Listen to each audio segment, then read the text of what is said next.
Iniwan si Bridget na bahagyang kinilabutan sa lamig ng boses ng babae.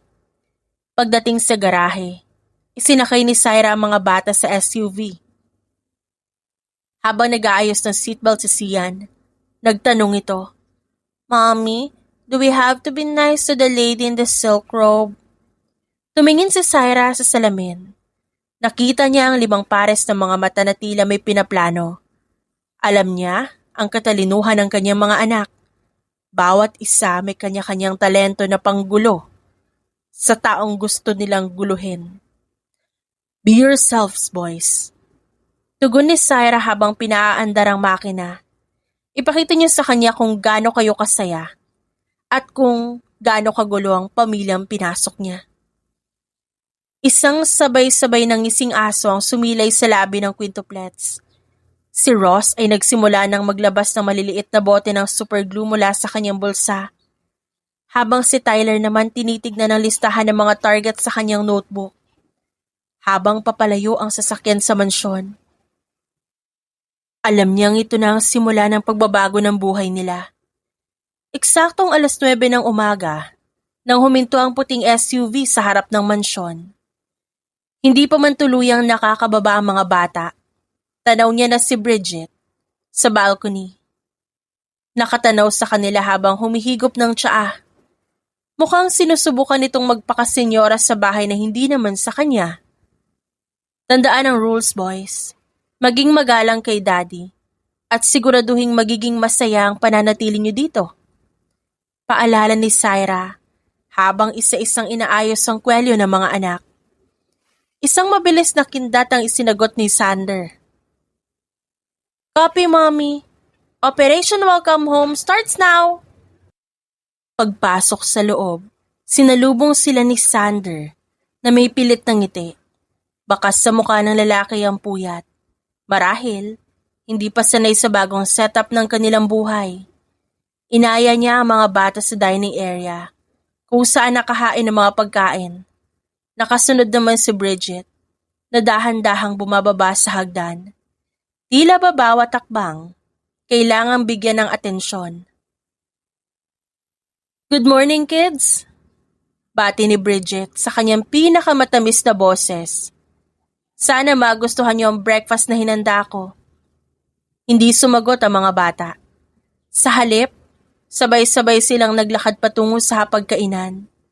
Ngunit bago pa man makaupo ang lahat, napansin ni Bridget ang kanyang paboritong designer bag na naiwan niya sa dulo ng sofa. Halos manlaki ang kanyang mga mata nang makitang puno ito ng malalagkit na mansya ng chocolate syrup at dinikitan ng makukulay na stickers ng mga dinosaur. "Ang bag ko!"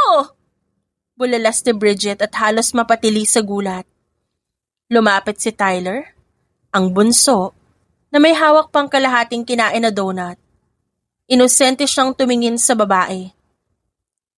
"Ay, bag niyo po pala yan. Pasensya na po akala ko basurahan. Kulay brown po kasi at medyo amoy luma na, tita."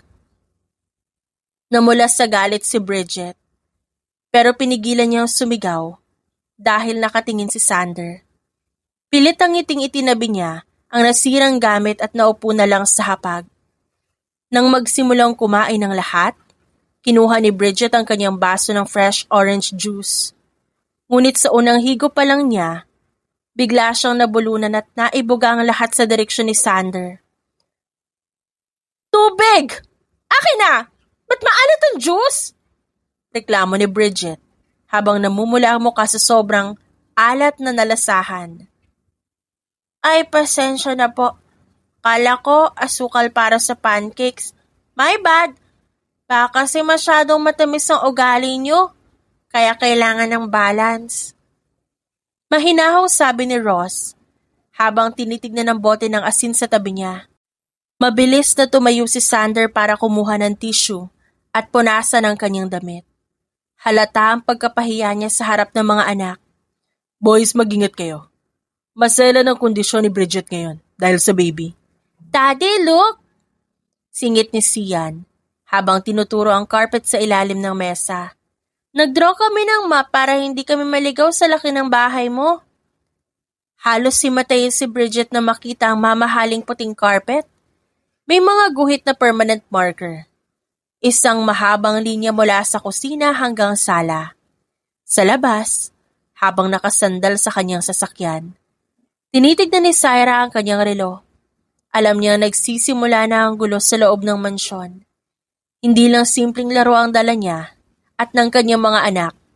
Bawat isa sa kanila, may misyong gawing impyerno ang buhay ng babaeng umagaw sa kanilang bahay. Enjoy the morning, Sander. Bulong ni Syra sa sarili bago tuluyang sumakay at pinaandar ang kanyang SUV. Dahil simula pa lang ito ng tunay na saya. Maagang umalis si Sander para sa isang business meeting, kaya naiwan si Bridget ng mag-isang nagbabantay sa 5 bata. Akala niya, magiging madali ang lahat. Isang pirasong tablet lang para sa bawat isa, tatahimik na ang mga ito. Ngunit mali siya. Kids, please, huwag kayong tumakbo sa hallway! Sigaw ni Bridget, habang hinahabol si Enzo na may hawak na marker. Hindi siya pinansin ng bata. Sa halip, mabilis na pumasok si Enzo sa walk-in closet ni Bridget. Pagdating niya ron, huli na ang lahat. Ang puting carpet ay may mga drawing ng mga bituin at kung ano-anong hugis. Look, tita, I made it more beautiful. Pagmamalaki pa ni Enzo habang pinapakita ang kanyang art. Napahawak si Bridget sa ulo. Ramdam na ang pagsisimula ng matinding sakit ng kanyang ulo. Enzo, napakamahal niya. Lumabas ka na dito! Habang busy siya sa pagsaway kay Enzo, hindi niya napansin sina Ross at Tyler sa kusina. Kinuha ng dalawang lahat ng harina sa pantry at ikinalat ito sa sahig. Gumawa sila ng snow effect gamit ang electric fan. It's snowing, tita! Sigaw ni Tyler nang makita si Bridget na papasok sa kusina. Puti na ang buong paligid.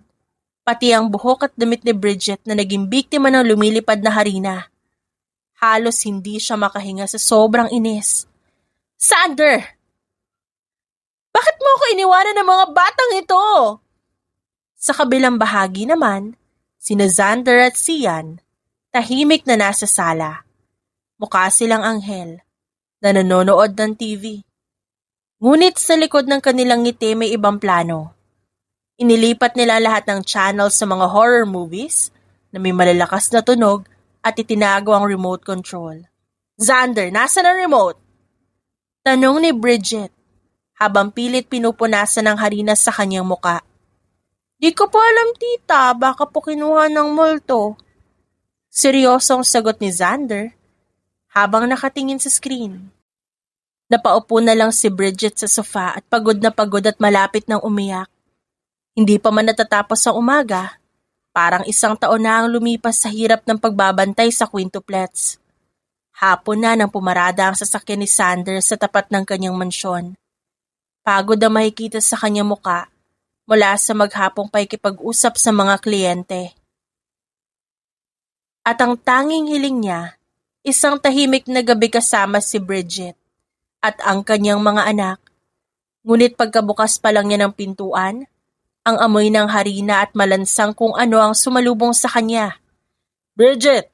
Kids! I'm home! Tawag ni Sander habang dahan-dahang naglalakad sa sala. Nanlaki ang kanyang mga mata nang makita ang puting carpet na dati spotless.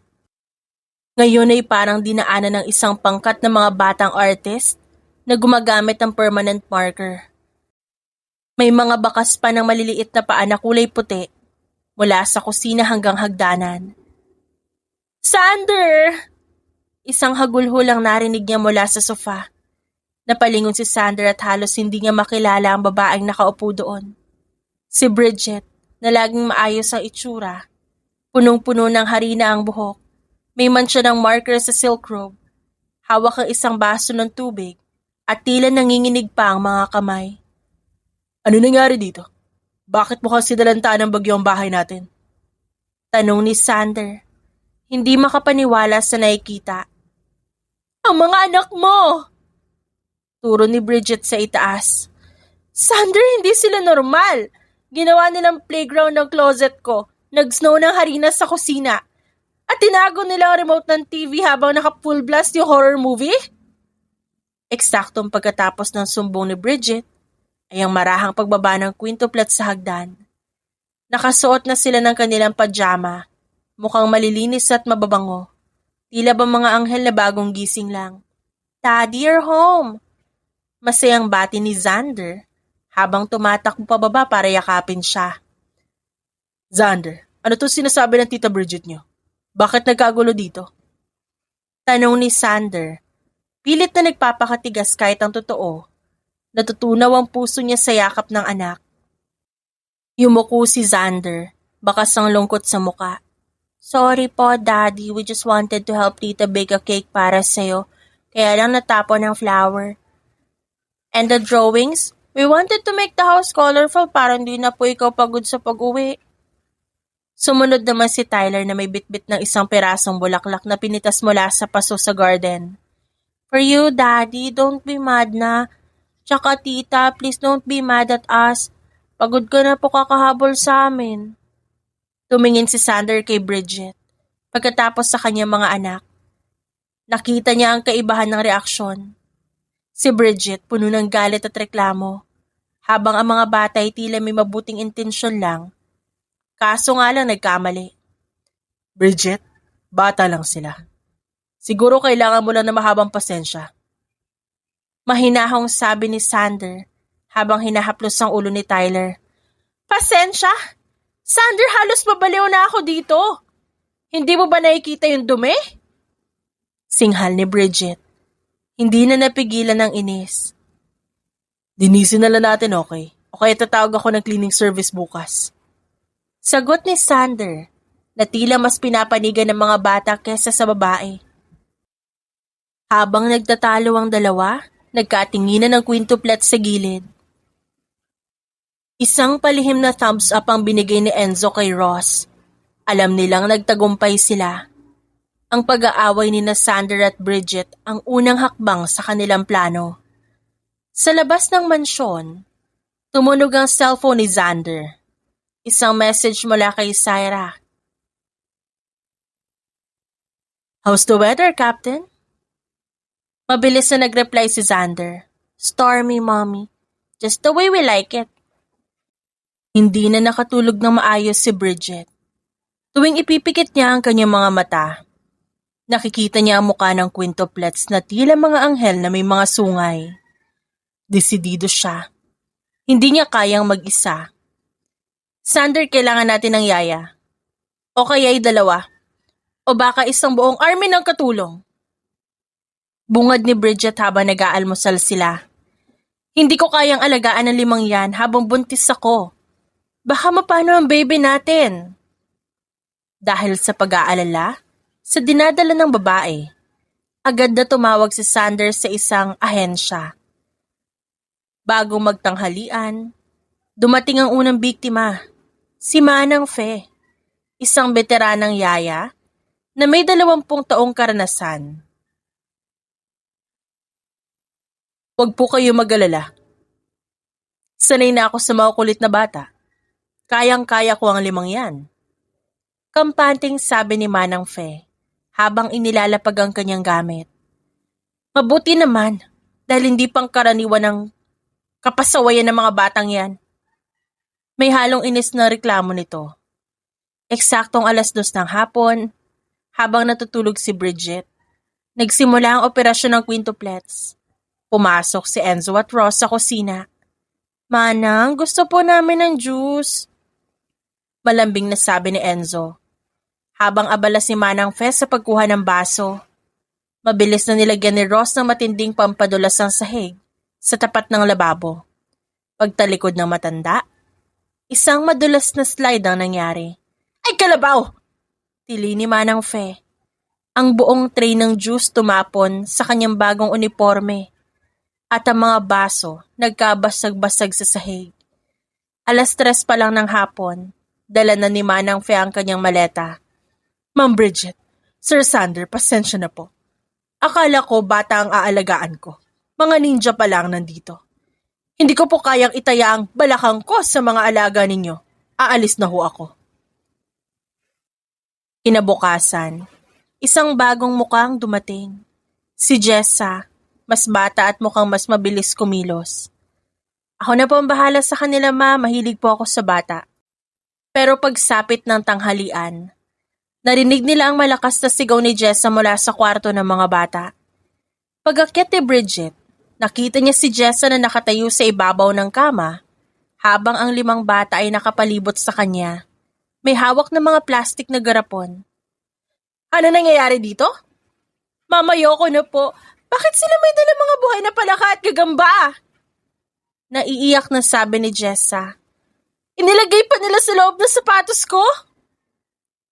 It's just science, Jessa. Inosenteng paliwanag ni Sian. We wanted to see if they like your socks. Hapon pa lang wala na si Jessa. Mabilis itong nag-impake habang nanginginig pa ang mga kamay. Sumunod na araw, si Aling Mila naman ang sumubok. Ito ang pinakamatapang sa lahat. Huwag kayong mag-alala sa akin, ma'am. Disciplinarian ho ako. Ngunit pagdating ng alas 5, nadatnan ni Sanders si Aling Mila na nakakulong sa loob ng malaking storage room sa ilalim ng hagdan. Ang pinto ay nakatali ng lubid mula sa labas.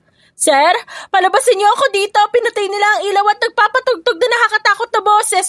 Hindi ko na po kaya, Sir Sander. Kahit doblehin niyo pa yung sahod ko, uuwi na ho ako ng probinsya. Napatingin si Sander kay Bridget. Pagkatapos ay sa 5 bata na ngayon tahimik na naglalaro ng puzzle sa carpet. Bridget, pangatlong yaya na to sa loob ng 3 araw. Ano ba nangyayari? Sander, sinasabi ko sa'yo sinasadya nila to? Singhal ni Bridget na ngayon ay halos magulo ang buhok sa stress. Pinaplano nila kung paano tayo pahihirapan. Daddy, baka homesick lang sila. Sagot ni Xander nang hindi tumitingin mula sa kanyang puzzle. O kaya natatakot sila kay Tita Bridget kasi lagi siyang nakasigaw. Napakamot sa ulo si Xander. Hindi niya alam kung sino ang paniniwalaan. Ang babaeng halos mabaliw na o ang mga anak niya mukhang mga anghel na walang malay. At hindi na nga nakayanan ni Bridget ang 4 na sulok ng mansyon. Pakiramdam niya lalamunin siya ng mga pader dahil sa 5 pares ng mga matang laging nakamasid sa bawat kilos niya. Sander, dadaling ko ang mga bata sa mall. Kailangan ko ng hangin. Kailangan din nilang mapagod para makatulog sila na maaga mamaya. Deklara ni Bridget habang nag-aayos na makapal na makeup para itago ang eye bags niya. Mabuti yan, babe. Para naman maging close kayo. Sagot ni Sander at tuwang-tuwa na mukhang nagkakasundo na ang kanyang bagong pamilya. Pero ang bonding na inaasahan ni Bridget, naging meet siya ng kanyang pinakamalaking kahihiyan. Pagdating sa department store, tila mga pakawalang kuting ang quintuplets. Si Enzo at Tyler, biglang naglaho sa hilera ng mga mamahaling gown. Habang si Ross naman, nagsimulang mag-rearrange ng mga mannequins sa nakatatawang posisyon. Kids, come back here! Sigaw ni Bridget. Habang pilit na hinahabol si Sian, na pilit sumasakay sa display na bisikleta. Sa gitna ng kaguluhan, isang malakas na tunog ng pagbagsak ang narinig. Ang pyramid na mga nakadisplay na imported na pabango, gumuho ng bahagyang masagin ni Tyler ang stand. Sa kamalas-malasan, ang tumalsik na liquid ay tumama mismo sa puting dress ni Bridget. Oh my God, my dress, my hair! Tili ni Bridget. Ang amoy ng 10 magkakaibang pabango humalo sa kanyang pawis. At sa isang saglit, nakuha niya ang atensyon ng lahat ng tao sa mall. Tita, you smell like flower, but the dead one. Malakas na komento ni Sander, na sapat para marinig ng mga osesero sa paligid. Nagsimulang magbulungan ng mga tao. Ang iba kumukuha pa ng video sa iskandalong nangyayari. Hiyang-hiya at halos maiyak sa inis. Wala nang nagawa si Bridget kundi tawagan si Syra. Sunduin mo yung mga anak mo ngayon din, hindi ko na sila kaya! Paglipas na 1 oras, huminto ang SUV ni Syra sa tapat ng mall entrance. Kalmado siyang bumaba Suot ang isang simpleng beige coordinate set at sunglasses. Mukha siyang fresh, blooming at punong-puno ng strong female energy. Nang makita siya ng quintuplets, sabay-sabay na tumakbo ang 5 patungo sa kanya. Mommy! Hey my champions, did you have fun with tita? Nakangiting tanong ni Syra habang hinahalikan sila sa noo. Very much, Mommy. Tita Bridget even took a bath in perfume. Sagot ni Ross na may kasamang malokong tawa. Lumapit si Bridget kay Syra. Mukhang basang sisiw na halos hindi maipinta ang muka.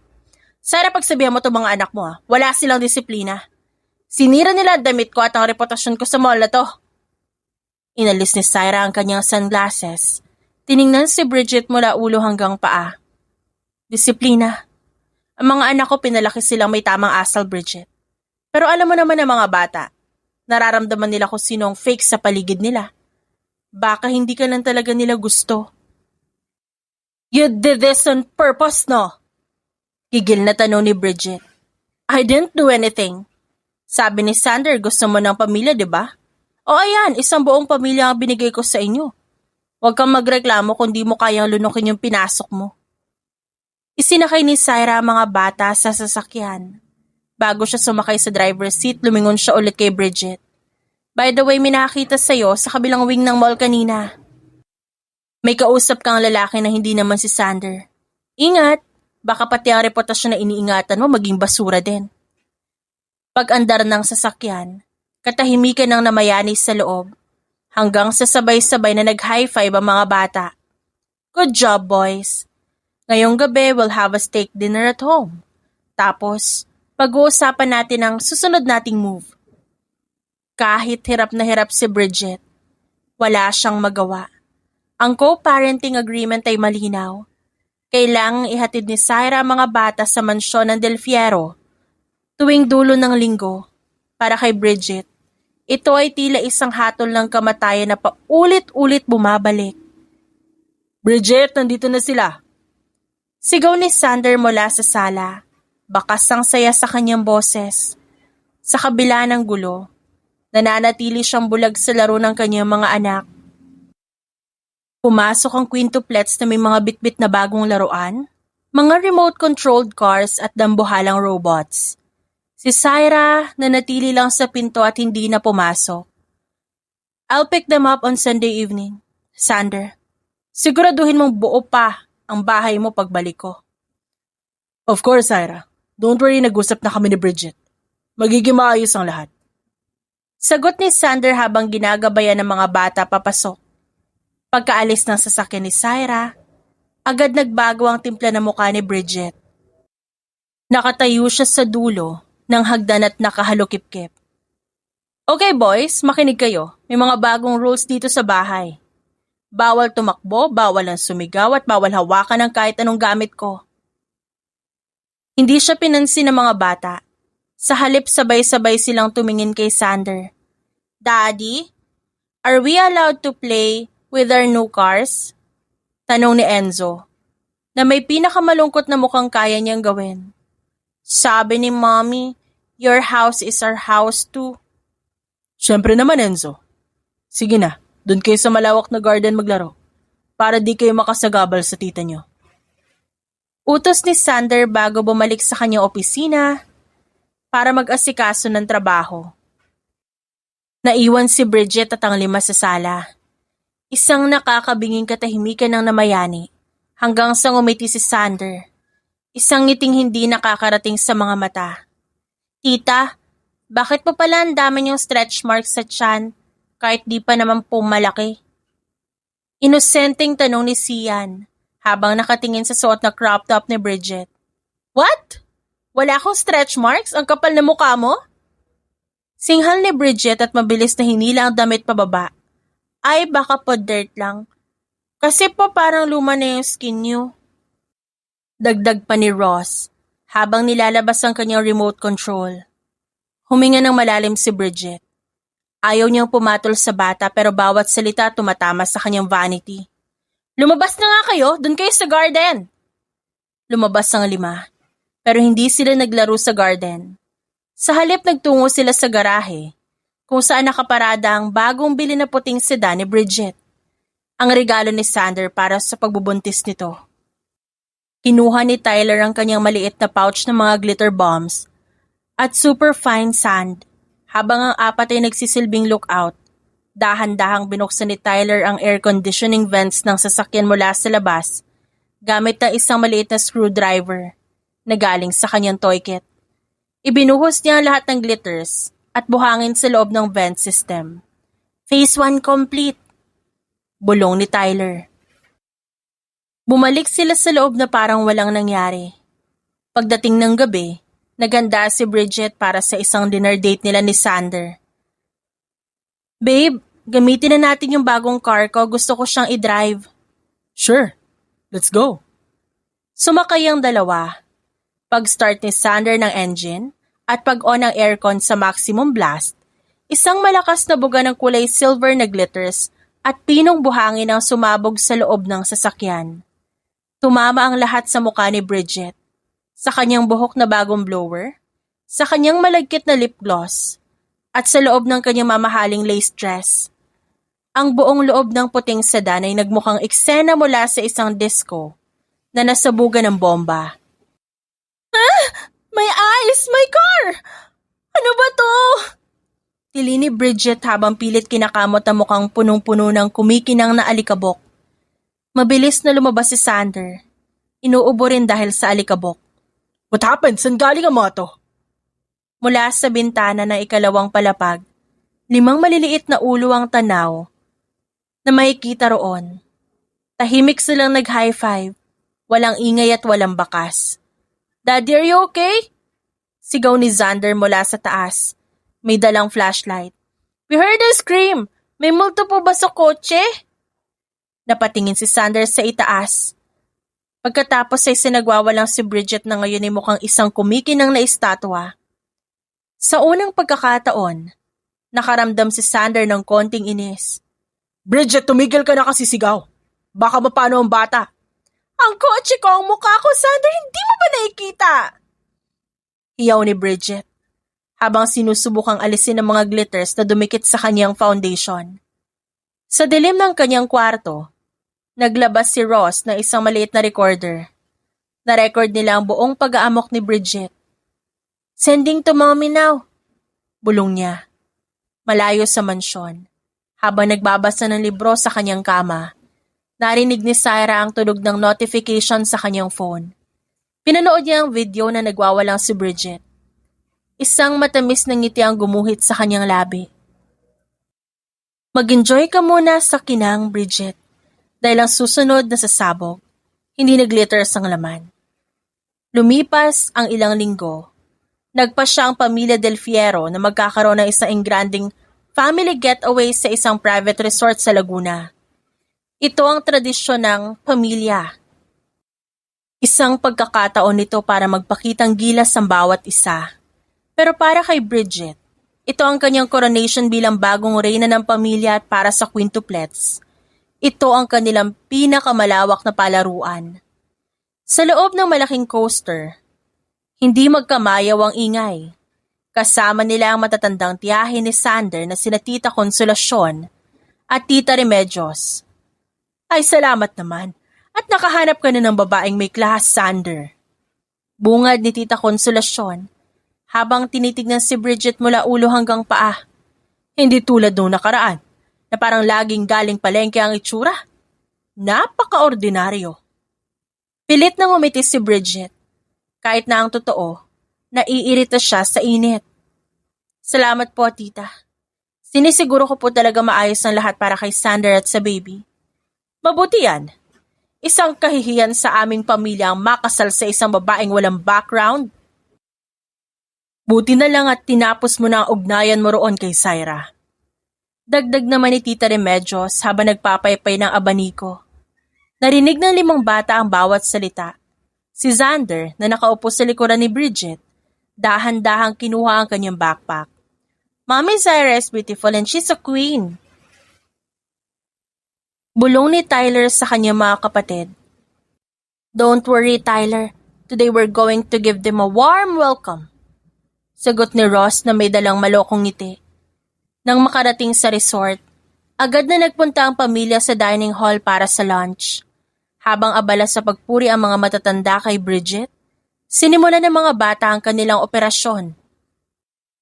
Habang naglalakad si Tita Consolacion bitbit ang kanyang mamahaling designer shawl, palihim na itinali ni Enzo ang dulo ng shawl sa isang movable divider.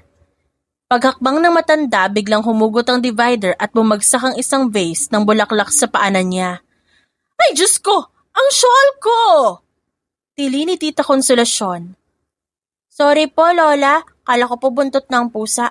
Gusto ko lang sanang hawakan. Inosenteng sabi ni Enzo habang nakatingala. Hindi nakapag-react ang matanda dahil bata ang gumawa. Pero masama ang tingin niya kay Bridget. Bridget! Sabi mo disiplinado ang mga ito. Ba't hinahayaan mong gumagala kung saan-saan? I'm sorry po, tita. Kids, sit down. Utos ni Bridget na ngayon ay nagsisimula ng pawisan.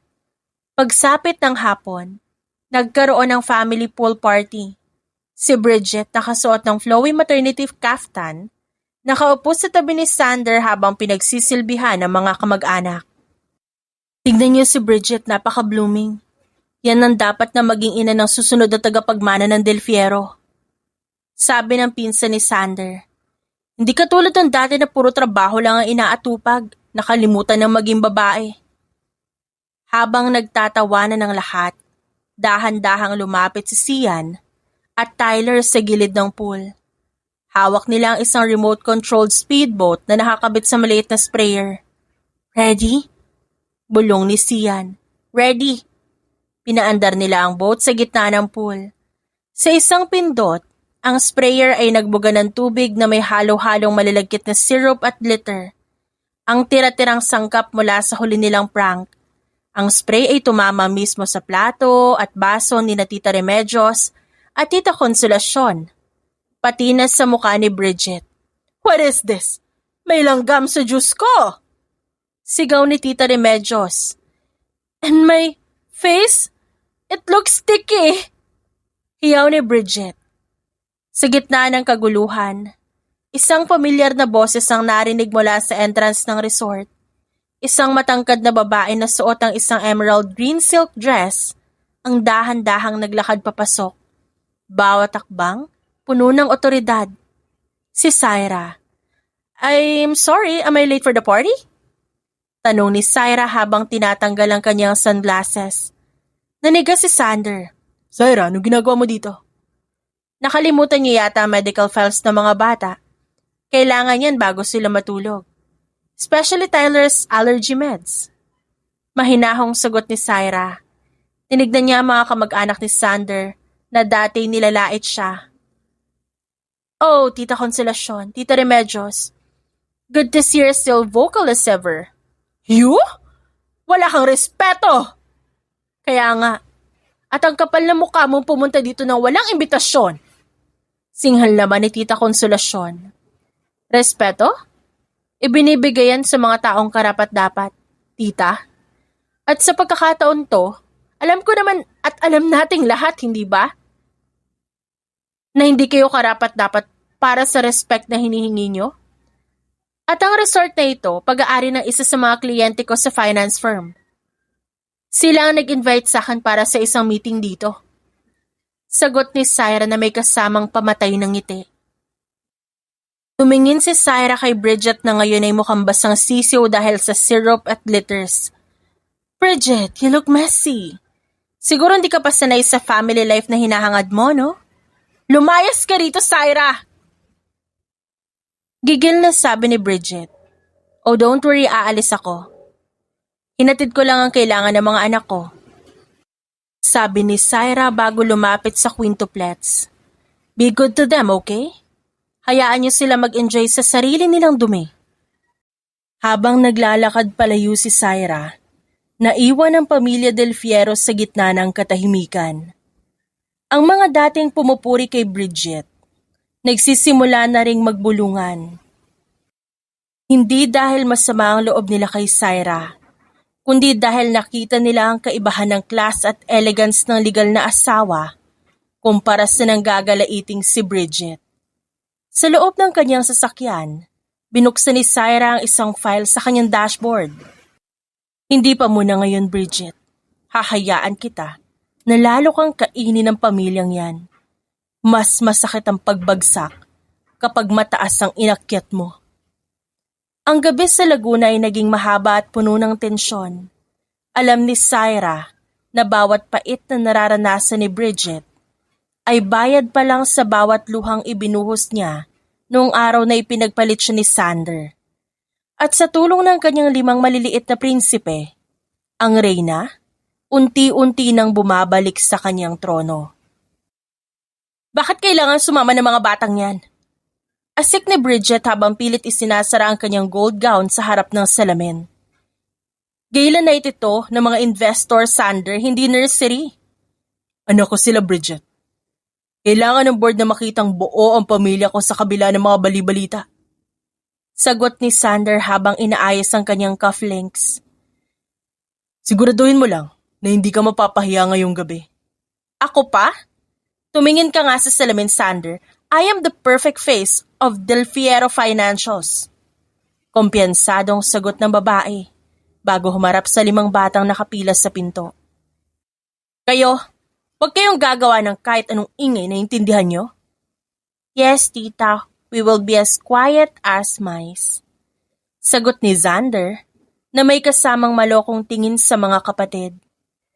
Pagdating sa grand ballroom, tila mga estatwa sa kagalangan ng quintuplets, habang si Bridget abalang makipagbeso sa mga asawa ng mga big-time investors. Ang mga bata dahan-dahang kumalat sa paligid ng buffet area. Tita, ang ganda po ng gown nyo para kayong reyna. Malambing na bati ni Enzo habang lumalapit kay Bridget na noon ay kausap ang chairman ng board. Thank you, Enzo. Si chairman, napakagalang ng mga batang ito. Pagyayabang ni Bridget. Pero tita, bakit po may nakasabit na mahabang sinulid sa likod nyo? Tanong ni Ross sabay turo sa laylayan ng gown ni Bridget na malapit sa isang dambuhalang chocolate fountain. Ha? Saan? Natatarantang lumingon si Bridget. Sa kanyang pag-ikot, hindi niya napansin ang mahabang buntot ng kanyang gown na nakasabit sa paa ng lamesa kung saan nakapatong ang fountain. Tita, watch out! Sigaw ni Sian. Isang malakas na kalabog ang narinig. Sa isang iglap, ang chocolate fountain ay tumagilid. Imbes na tumumba sa sahig, ang malapot at mainit na tsokolate, diretsong bumuhos sa likuran ni Bridget. Dumidiretso sa loob ng kanyang gown. Ah! Ang init! Sander, tulong! Dili ni Bridget habang nagtatatalon sa gitna ng ballroom. Ang mga investors ay mabilis na nagsiatrasan para hindi matalsikan. Bridget, ano bang kalampahan nito? Singhal ni Sander. Pilit na pinupunasan ng likod ng babae gamit ang kanyang table napkin. Pero lalo lang kumakalat ang tsokolate. Chairman, pasensya na po. Accidents happen. Pilit na paumanhin ni Sander sa matandang opisyal na ngayon ay nakataas ang kilay. Accidents? O baka naman talagang hindi siya sanay sa ganitong klase ng pagtitipon, Sander? Malamig na sagot ng chairman. Sa gitna ng kaguluhan, isang pamilyar na boses ang narinig mula sa main entrance. I think she needs more than just a napkin, Sander. Napalingon ng lahat. Nakatayo roon si Syra. Suot ang isang minimalistang black velvet gown. Hawak niya ang isang baso ng champagne na tila nanonood ng isang comedy show. Syra, ano na naman bang ginagawa mo dito? I was invited by the board, Sander. After all, I still handle some of their major accounts. Sagot ni Syra habang dahan-dahang lumalapit. Tiningnan niya si Bridget na ngayon ay mukhang basang sisiw na kulay brown. Oh, Bridget, you look so delicious. Mukhang literal na naging matamis ang gabi mo. Ikaw? Ikaw may pakanaan ito, no? Sigaw ni Bridget. Hindi na inalintana ang mga matang nakatingin sa kanya. Pakana? Bridget, ikaw ang pumili ng gown na yan. At ikaw ang hindi tumitingin sa dinadaanan mo.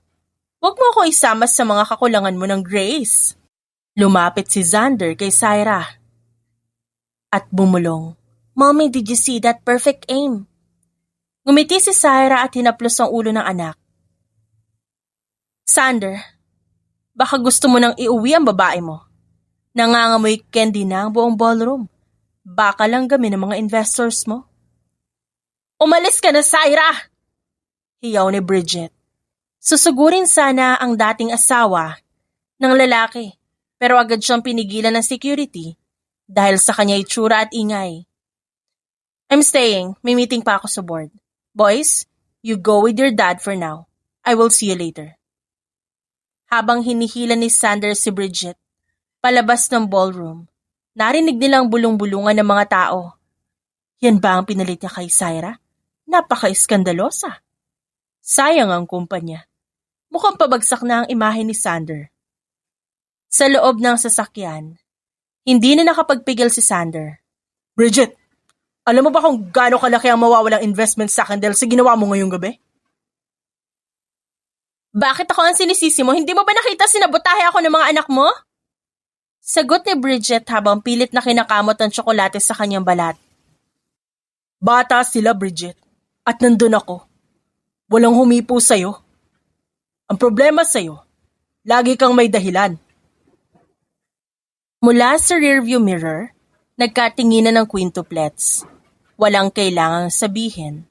Ang bawat sigaw ni Sander at bawat iyak ni Bridget, musika sa kanilang pandinig. Malamig ang ihip ng hangin sa loob ng master's bedroom ng mansyon. Pero mas malamig ang pakiramdam ni Sander habang nakatitig sa mga dokumentong nakalapag sa kanyang harapan. Ito na ang huling hakbang ng paghihiwalay nila ni Syra, ang annulment paper. Sander, kanina ka pa nakatitig dyan. Basag ni Bridget sa katahimikan. Lumapit siya at marahang ipinatong ang kanyang kamay sa balikat ni Sander. Hinahaplos ang tensyon na naroon.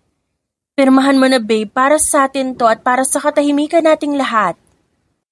Huminga ng malalim si Sander, ang kanyang mga kamay ay nanginginig, habang hawak ang mamahaling ballpen. Bridget, hindi ko alam kung tama to. Paano ang mga bata? Paano ang karapatan ko sa kanila? Kapag pinirmahan ko to, baka tuluyan na silang ilayo sa akin ni Syra. Alam mo kung gaano siya katapang at katuso pagdating sa legal na usapan. Yumukod si Bridget at ang kanyang boses ay naging malambing at puno ng mapanlinlang na pag-aalaga. Sander, nakita mo naman ang ginawa nila nung gala, di ba? Ginagamit sila ni Syra para hiyain ka, para sirain ang pangalan mo sa harap ng mga investors. Sa tingin mo ba, pumahal ka talaga ni Syra, hahayaan niya maging instrumento ang mga bata sa pagbagsak mo? Tumigil si Bridget at dahan-dahang hinaplos ang kanyang tiyan. Tinitigan ni Sander ng diretso ang mga mata nito. Isipin mo ang baby natin. Kapag naging legal na ang lahat sa atin, mas mapoprotektahan natin ang anak na narito sa sinapupunan ko. Ang quintuplets, hindi mo naman sila mawawala. Pero kailangan mo unahin ang pamilyang buo pa, ang pamilyang hindi ka tatalikuran. Huwag mong hayaang gamitin ka ni Syra para lang sa sustento at pansarili niyang interes.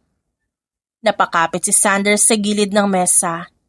Ang bawat salita ni Bridget ay tila laso na dahan-dahang pumapasok sa kanyang isipan. Binubura ang tiwala sa ina ng mga anak niya. Tama ka. Kailangan kong protektahan kung ano meron tayo ngayon. Sa isang mabilis na galaw, pinirmahan niya ang bawat pahina. Sa huling stroke ng ballpen, tila may malaking pader na tuluyang humarang sa pagitan niya at ng nakaraan. Mabilis na kinuha ni Bridget ang folder.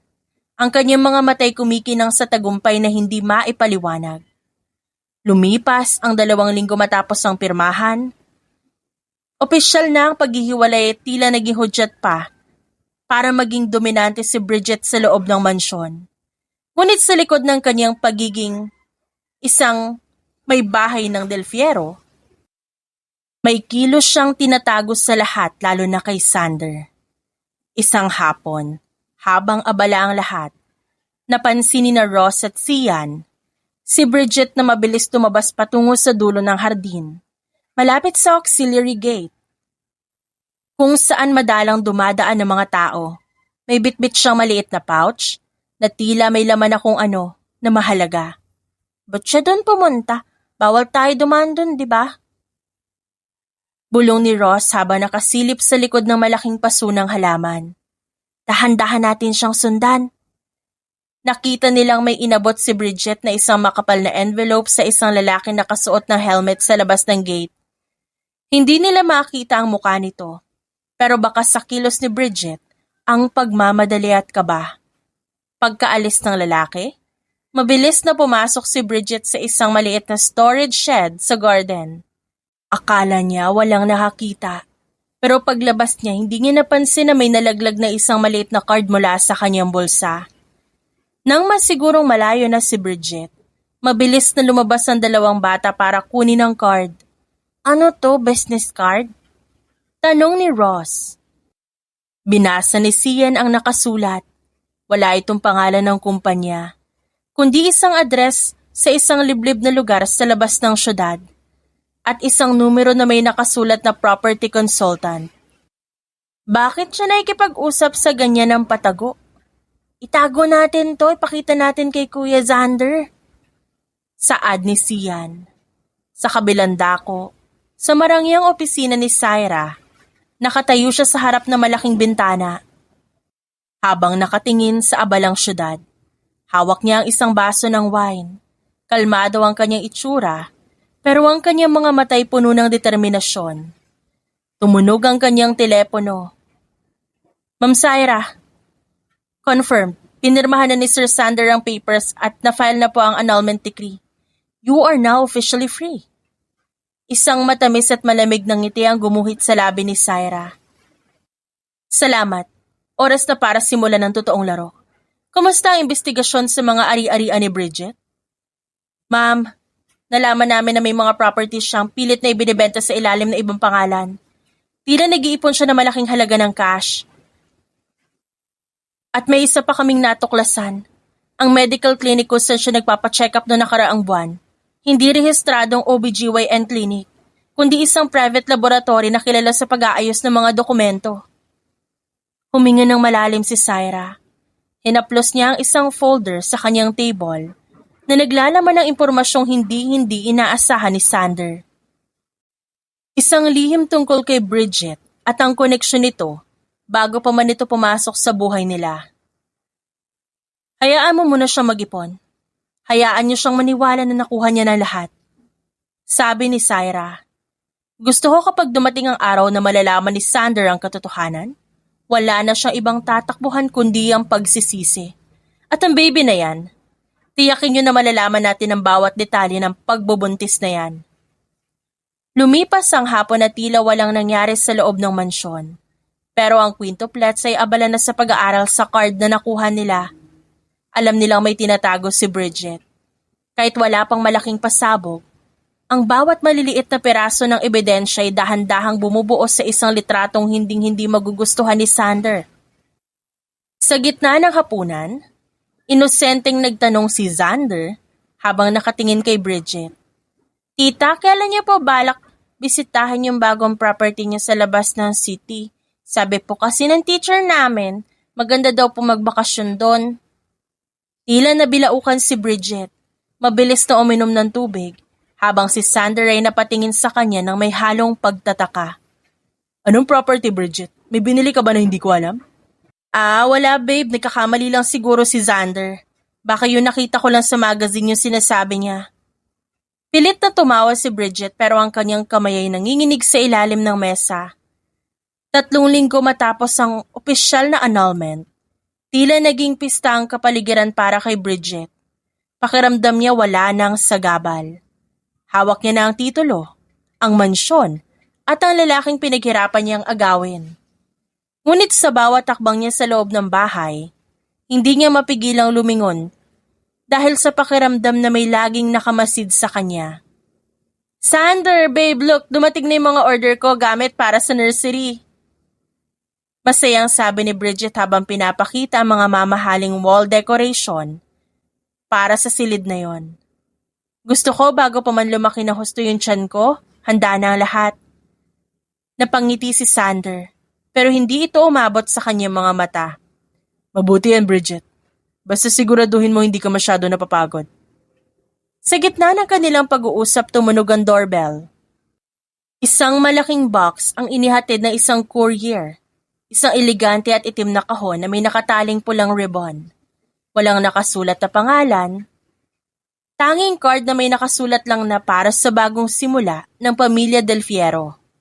Sander, may regalo tayo. Baka galing sa isa sa mga investors na gusto mong maging kaayos matapos nung nangyari sa gala. Excited na sabi ni Bridget habang binubuksan ang kahon. Nang matanggal ang takip, tumambad sa kanila ang isang napakagandang antique na silver rattle at isang set ng mamahaling baby clothes. Ngunit sa ilalim ng mga damit, may isang maliit na frame. Kinuha ito ni Bridget at sa isang iglap, namutla siya at tila nawala ng hininga. Ang frame ay naglalaman ng isang lumang dokumento, isang property deed sa isang malayong probinsya, at sa tabi nito'y isang litrato ng isang simpleng bahay na may nakatayong lalaki sa harap. Ang lalaki hindi si Sander. Ano yan, Bridget? Tanong ni Sander at pilit sinisilip ang hawak ng babae. Mabilis na itinago ni Bridget ang frame sa likod niya. Wala! Isang thank you note lang ito na may picture ng foundation na tinulungan ko noon. Maling box yata na ipadala. Foundation? Pero bakit parang nakita ko ang pangalan mo sa papel? Wala yun, Sander. Baka namamalikmata ka lang. I'll just put this in our room. Mabilis na sagot ni Bridget. Halos tumatakbo na paakit ng hagdan habang nanginginig ang mga kamay. Sa itaas, mabilis pumasok si Bridget sa kanyang walk-in closet at nilak ang pinto. Inilabas niya ang frame at tiningnan ng litrato. Ang lalaki sa litrato? Si Mark, ang taong pilit niyang itinatago sa nakaraan. Ang property deed naman ay ang lupang palihim na binibili gamit ang pera ni Sander bilang exit plan kung sakaling mabuko ang lahat. Paano ito nalaman ni Syra? Paano niya nakuha ang dokumentong ito? Inis na bulong niya sa isip habang hinahabol ang sariling hininga. Hindi niya alam, sa kabilang bahagi ng closet, may isang maliit na vent kung saan nakatutok ang isang endoscope camera. Sa kabilang dulo nito, sa kwarto ng mga bata nakaharap ang quintuplet sa isang tablet. Nakita niyo yung mukha niya para nakakita ng multo. Bulong ni Sian habang kinukuha ang screenshot ng dokumento sa screen. Kuya Xander, bakit may ibang lalaki sa picture at bakit property deed ang tawag dun? Tanong naman ni Tyler. Ibig sabihin nag-iipon siya ng sarili niyang yaman gamit ang pera ni Daddy at yung lalaki, siya yung Mark na laging binabanggit ni Tita Bridget tuwing hating gabi sa phone. Hindi lang yun ang tinatago niya, kundi pati yung buong buhay niya bago niya nakilala si Daddy. Samantala sa opisina ni Syra, kausap niya ang kanyang private investigator sa phone. Nakarating na ba ang regalo? Opo, ma'am. Nakita na nila. Siguradong hihinto ang mundo ni Bridget sa takot ngayon. Hayaan mo siyang manginig. Gusto ko malaman niya na bawat lihim niya hawak ko. Hindi ko pa muna sasabihin kay Sander ang tungkol sa lalaki o sa property. Gusto ko, si Bridget mismo ang magkamali sa sobrang pagkapraning niya. Ma'am, may isa pa kami natuklasan. Yung klinik na pinupuntahan niya sa probinsya. Hindi lang pala documents ang inaayos doon. Nalaman namin na may isang nurse doon na dating kasama ni Bridget sa trabaho sa isang club sa Cebu. Kumunot ang noon ni Syra. Club sa Cebu? Ibig sabihin malayo ang narating ng klase na Bridget na yan. Bago siya nagpanggap na isang socialite sa Manila. Opo, ma'am. At ang balita, yung Mark ang dating manager doon. Sila ang magkasama bago pa man pumasok sa eksena si Sir Sander. Isang malalim na buntong hininga ang pinakawalan ni Syra. Sander. Napakalinaw ng lahat, pero pinili mong maging bulag. Pero huwag kang mag-alala, ang mga anak mo ang magdidilat ng mga mata mo. Kinabukasan naging balisa si Bridget. Tuwing may kakatok sa pinto o may darating na delivery, halos tumalo ng puso niya sa kaba. Hindi na siya makakain na maayos, at ang kanyang morning sickness na dati pilit lang, ngayon tila nagiging totoo sa sobrang stress. Habang nag-aalmusal, inosenteng nagtanong si Ross. Tita, nasa namin magandang antique rattle sa box kahapon. Gusto ko po sana hiramin para ipakita kay Daddy. Nabitawan ni Bridget ang kanyang tinidor. Itinago ko na, Ross. Baka mawala niyo lang. Okay po. Kala ko po kasi binalik niyo sa Mark na nagpadala. Hirit ni Ross na may kasamang malokong ngiti. Napatayo si Sander mula sa kanyang upuan at ang kanyang muka'y puno ng pagtataka. Mark? Sino si Mark Ross? Paano mo nalaman ang pangalang yan? Napatingin si Sander kay Bridget na ngayon ay tila estatwa sa sobrang putla. Ang katahimikan sa loob ng dining room ay naging mabigat at ang mga bata'y tahimik na nagkatinginan. Alam na ang susunod na move, magmumula na sa kanilang ama. Ang hangin sa loob ng master's bedroom ay tila naging kasing bigat ng tingga. Matapos mabitawan ni Ross ang pangalang Mark, hindi na nakuha ni Sander ang kanyang kapayapaan. Ang bawat kilos ni Bridget, ang madalas na pagbulong sa telepono, sa madidilim na sulok ng mansyon, at ang labis na pagiging praning, ay tila mga huling piraso ng puzzle na unti-unting nabubuo sa isip ng lalaki.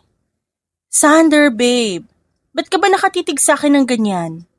Masama ang pakiramdam ko, alam mo namang masela ng pagbubuntis ko.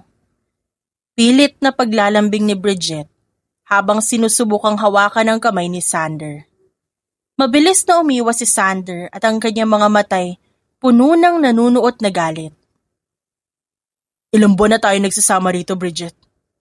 Pero bakit pakiramdam ko isang estranghero ang katabi ko sa kama? Sino si Mark?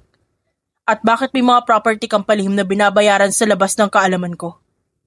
Sander, guni-guni mo lang yan. Pinupuno ng mga anak ni Syra ang utak mo ng kung ano-anong kasinungalingan eh. Sigaw ni Bridget at susubukan sanang mag-hysterical para makuha ang simpatya nito. Ngunit hindi tumigil si Sander. Guni-guni? O katotohanan pilit mong binabaon? Sa sandaling yon bumukas ang pinto ng kwarto, pumasok ang quintuplets. Hindi bilang mga batang naglalambing kundi bilang mga hukom na handang magbigay ng sentensya. Walang bakas ng ngiti sa kanilang labi. Si Sander may hawak na tablet habang sina Sian at Ross may bitbit na isang lumang itim na bag. Daddy, wag mo na itanong sa kanya dahil hindi siya magsasabi ng totoo. Sabi ni Sander. Panoodin mo to. Pinindot ni Sander ang play sa tablet. Ang boses ni Bridget ay malinaw na umaalingaw-ngaw sa buong kwarto. Isang recording mula sa isang nakatagong device sa garden. Mark, konting tiis na lang. Nakapirma na si Sander ng annulment niya. Kapag nakuha ko ang malaking bahagi ng pera niya para sa baby kuno niya na to, aalis na ako sa impyernong mansyon na to. Hayaan mo siya magbayad para sa anak na hindi naman sa kanya. Naniga si Sander. Ang bawat salita ay tila isang punyal na paulit-ulit tumatarak sa kanyang dibdib.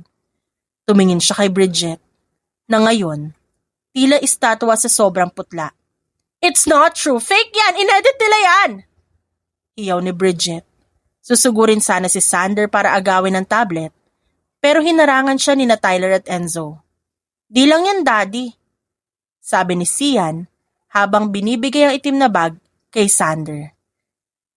Nahanap namin to sa auxiliary gate, may mga reseta dito mula sa isang private lab at mga sulat galing sa lalaking yan. At heto ang pinaka-importante.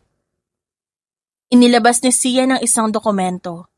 Ang original na medical records ni Bridget na nakuha nila sa tulong ng private investigator ni Syra.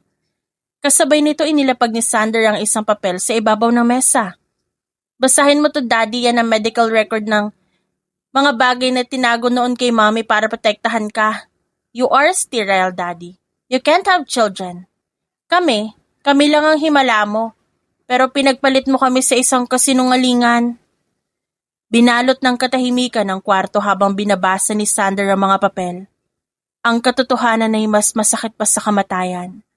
Ang lalaking pinagmalakihan ng kanyang pagkalalaki at bagong pamilya, nalaman na ang lahat ng kanyang pinaniniwalaan ay isang malaking panloloko. Ginamit mo ko. Pinaniwala mo ako magkakaanak tayo habang pinagtatawanan niyo ako ng lalaki mo? Sander, please, mahal kita. Sigaw ni Bridget habang lumuluhod. Lumayas ka! Hiyaw ni Sander. Isang sigaw na yumanig sa buong mansyon. Pinalayas ko ang legal wife ko. Sinira ko ang buhay ng mga anak ko dahil sa'yo, magnanakaw ka, scammer!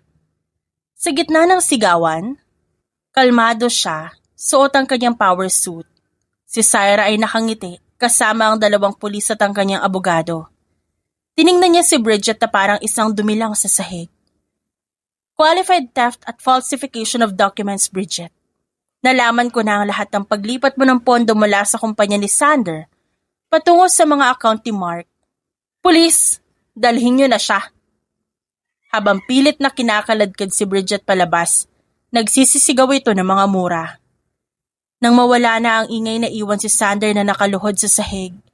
Humihikbi ng malakas. Anak, patawarin niyo si Daddy, patawarin niyo ako. Sabi ni Mommy, forgiveness is earned, not asked. Hindi sapat ang sorry, Daddy. Pinanood namin kung paano mo ipahiya si Mommy.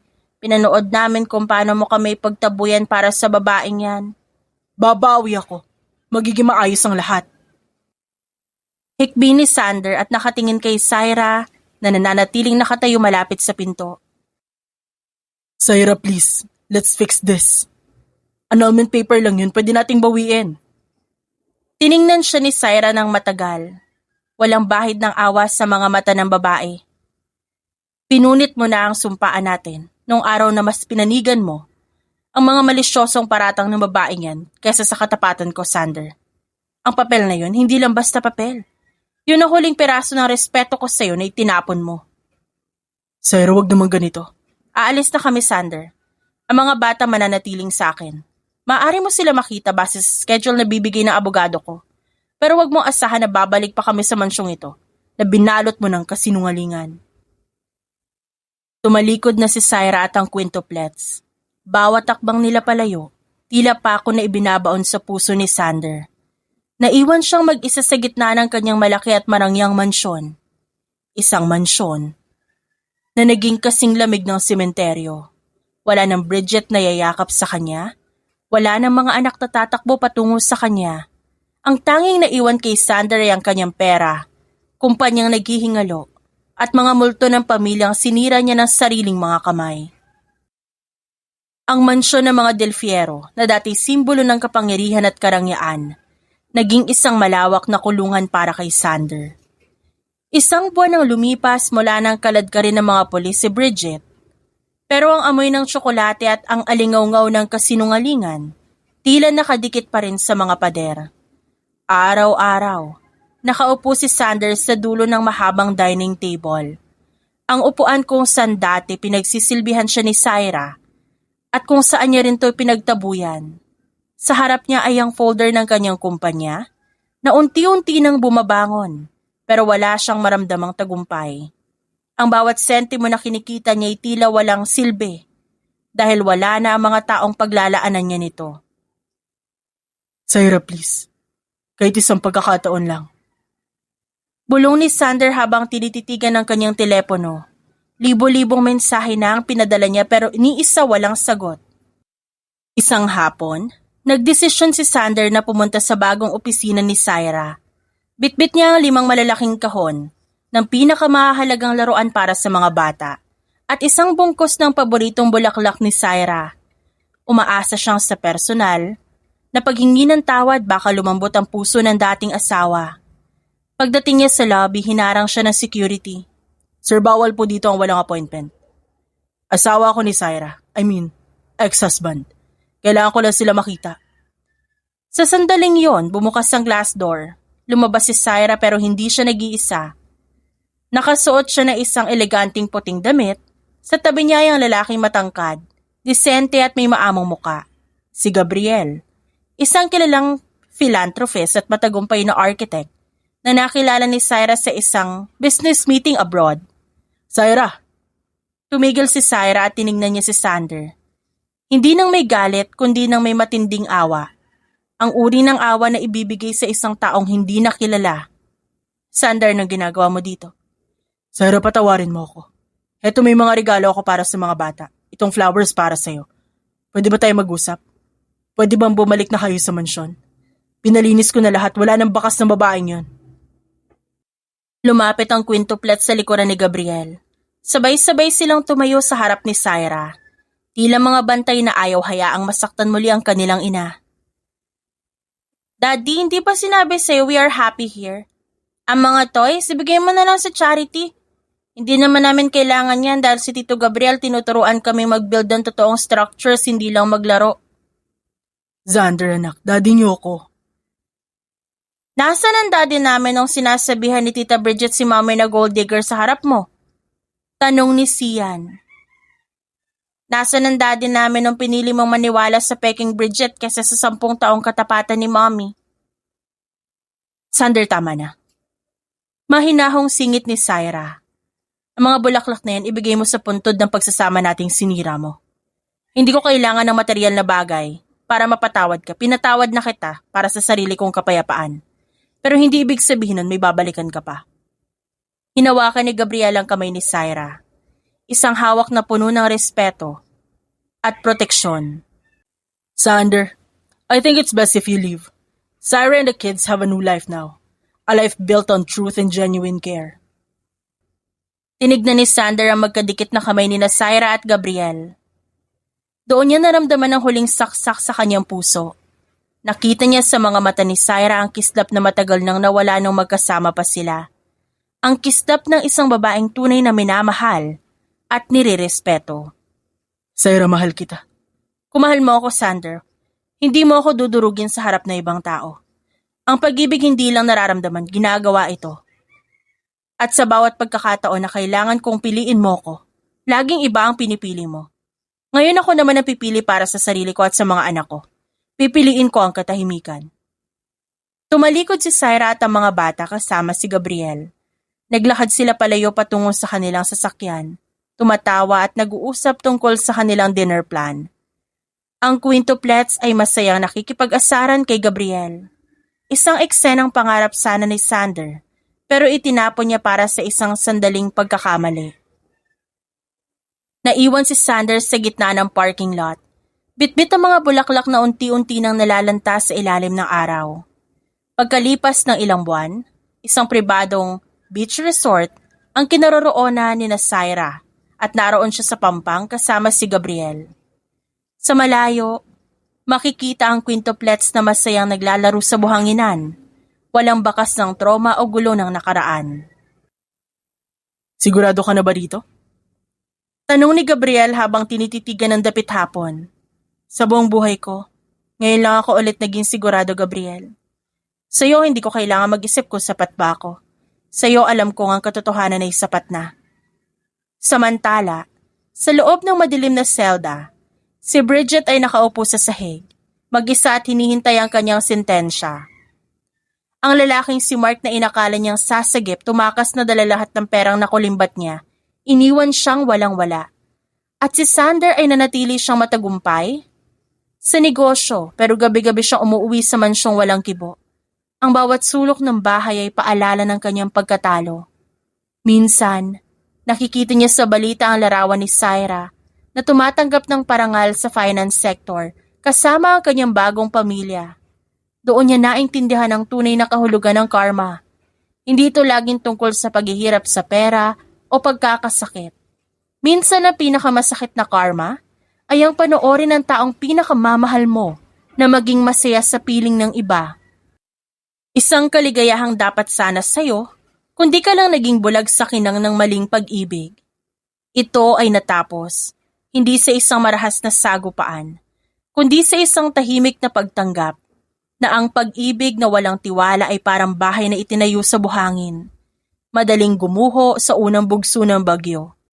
At si Syra Valdez, ang reynang itinapon, matagumpay na nakabuo ng sarili niyang kaharian, kung saan ang tanging batas ay katapatan, at ang tanging hari ay ang lalaking alam ang tunay niyang halaga. The End.